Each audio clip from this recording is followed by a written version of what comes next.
మరి మాట్లాడదాం. మీరు లేఖ చూసే ఉంటారు. పూర్ణచందన్ ఒక 5 పేజీల లేఖ రాశాడు. దీంట్లో ప్రధానంగా ఆమెకి 2 పెళ్ళిళ్ళు జరిగినట్టు, అదే కాకుండా నా వల్ల మాత్రం మరణించలేదు, వాళ్ళ కుటుంబం వల్లనే మరణించిందని మీ మీద ఆరోపణ చేస్తున్నారు. ఏం చెప్తారు? ఆయన లేఖలో అన్ని అబద్ధాలు రాశాడు. మా కూతురు మా మీద ఏంటంటే ప్రేమ లేకపోవడంతో చనిపోయింది అనేది అబద్ధము. అయితే వారి లేఖలో ఏం రాశాడు, ఆమె 2 పెళ్ళిళ్ళు చేసుకోవడం మూలంగా నువ్వు 2 సంవత్సరాలకు ఒక పెళ్లి చేసుకుంటున్నావు అని అనేసి మేము అనడం మూలంగా ఆమె మనస్తాపం చెంది చచ్చిపోయిందని చెప్పాడు. అది అవాస్తవము. నేను వాళ్ళిద్దరూ 5 సంవత్సరాలు కలిసి ఉన్నప్పటికీ కూడా నేను మొన్న 26th నాడు ఆయనతో మాట్లాడే వరకు నేను గతంలో ఆయనను కలవలేదు, ఆయన ఫేస్ కూడా నేను చూడలేదు. మేము వాళ్ళిద్దరూ కలిసి జీవించేదాన్ని ఇది చట్టబద్ధంగా మేము అంగీకరించలేదు.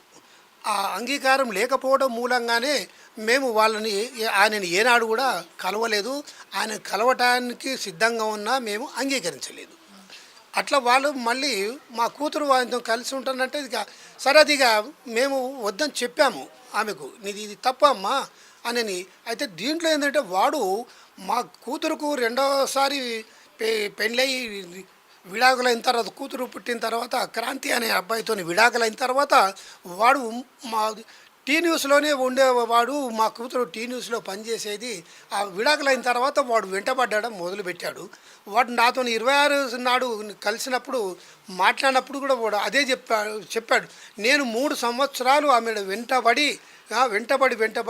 నాతో కలిసి జీవించడానికి ఒప్పించుకున్నా. నేను ఆమె మీద నాకు చాలా ప్రేమ, అదంటే నాకు పిచ్చి అనని ఈ పద్ధతులలో వాడు చంద్రకి కూడా ఆల్రెడీ పెళ్ళయింది, 2 పిల్లలు కూడా ఉన్నారు. పెళ్ళయి పిల్లలున్న వ్యక్తితోని సహజీవనం చేయడం కానీ లేకపోతే ఎక్స్ట్రా మ్యాటల్ ఎఫైర్ పెట్టుకోవడం కూడా సమాజం ఒప్పుకోదు. మరి మీరు మందలించారా? మరి ఈ రిలేషన్షిప్ని మీరు కన్సిడర్ చేశారా? ఏం చెప్పారు? మేము రిలేషన్షిప్ కన్సిడర్ చేయకుండా ఉంటేనే కదా ఇప్పటి వరకు వాడు ఫేస్ చూడలేదు, వాడితో మాట్లాడలేదు, చేయలేదు. మా కూతురు కూడా మేము కన్విన్స్ చేయడానికి ప్రయత్నం చేశాము. వద్దు బేటా, తప్పు, నువ్వు అట్లా ఒక ఆడపిల్ల జీవితంలోకి నువ్వు ఎంటర్ అవుతున్నావు. అది కాకుండా వాళ్ళు ప్రేమించి పెళ్లి చేసుకున్నారు వాడు భార్యతోని వాడు ప్రేమించి పెళ్లి చేసుకున్నాడు. వాడికి 2 కూతుర్లు, ఒక వేరే ఇద్దరు పిల్లలు. ఆ 2 పిల్లలు ఉండగా కూడా నువ్వు అట్లా తప్పు అని మా కూతురుకు మేము చెప్పాము. అందు గురించి నువ్వు విడిచిపెట్టుకోమని చెప్తే ఆమె వినలేదు. తర్వాత వాడు ఏంటంటే వాడు క్యారెక్టర్లెస్ మనిషి. వాడు మా కూతురు జీవితంతోనే ఆడుకోవడం కాదు, వాడు టీ న్యూస్లో ఉండి కల్చరల్ వింగ్కు వాడు హెడ్గా ఉండి అక్కడ పాటలు పాడడానికి వచ్చేవాళ్ళని, వీడియో వాటికి వచ్చేవాళ్ళని, వాడు చాలామందిని కూడా ఏంటంటే అమ్మాయిలను వాడు ఇది అసభ్యంగా ప్రవర్తించడమే కాకుండా వాడుకొని కూడా ఏంటంటే వదిలేసిన సంఘటనలు చాలా ఉన్నాయి. వాడు ఒక స్త్రీలోనుడు. వాడు చూసిన తర్వాత వాడు ఇష్టమైన అమ్మాయికి, నచ్చిన అమ్మాయిని వాడు తప్పకుండా ట్రాప్ వేయడానికి వాడు ప్రయత్నం చేస్తాడు. అది వాడు ఏంటంటే వాడికి డబ్బు ఉన్నదని వాడి గర్వము. వాడు డబ్బు సంతోష్ గారి దగ్గర అదే గ్రీన్ ఛాలెంజ్ ఇండియా దాంట్లో వాడు పనిచేస్తాడు. అక్కడ ఉండి ఏంటంటే వీళ్ళిద్దరికి కూడా ఎప్పటి నుంచి పరిచయం ఏర్పడింది? అదే కాకుండా 2009లో మేము కలుసుకున్నామని చెప్పాడు. 2 పెళ్ళిళ్ళైన విషయం నిజమేనా? నిజమే. స్వేచ్ఛ ఫస్ట్ ఒక అబ్బాయిని ప్రేమించింది.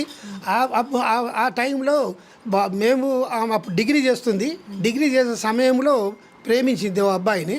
అది కూడా ఏంటంటే మేము తెలంగాణ ఉద్యమంలో మాది బుక్ షాప్ ఉన్నది, సాచరా బుక్ మార్క్ అని. ఆ ఉద్యమంలో లిటరేచర్ సప్లైలో మాది కీలక పాత్ర.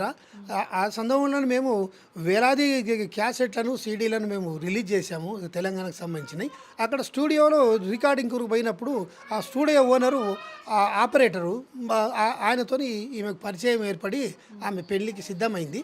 అప్పుడు కూడా వద్దమ్మా అని చెప్పినాము.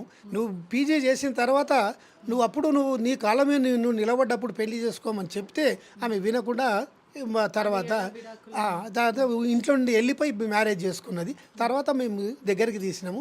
అట్లా కొంతకాలం గడిచిన తర్వాత ఆ అబ్బాయి మొదలు పెట్టాడు, నువ్వు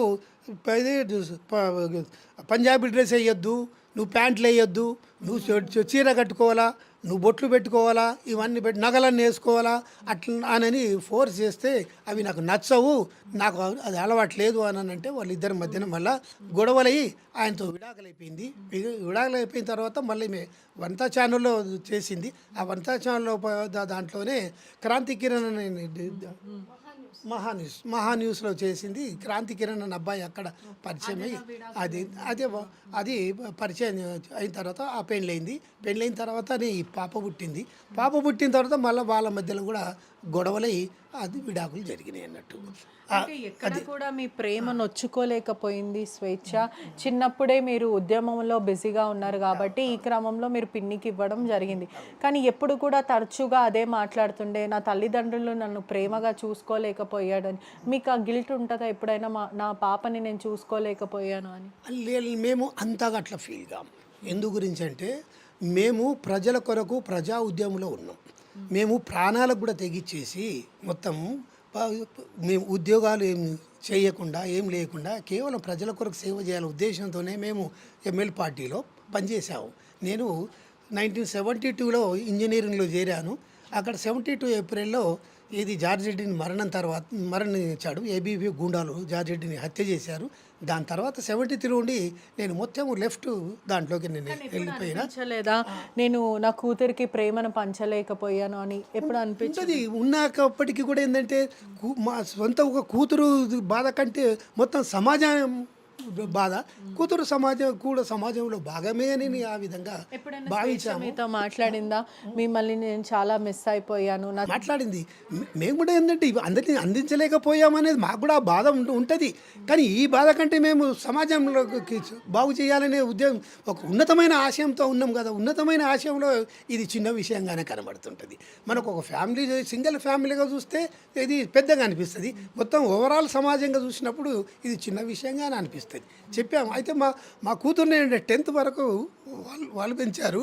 10th అయిపోయే వరకు 78లో నేను పార్టీలో నాయకత్వంతో వివాదం ఏర్పడి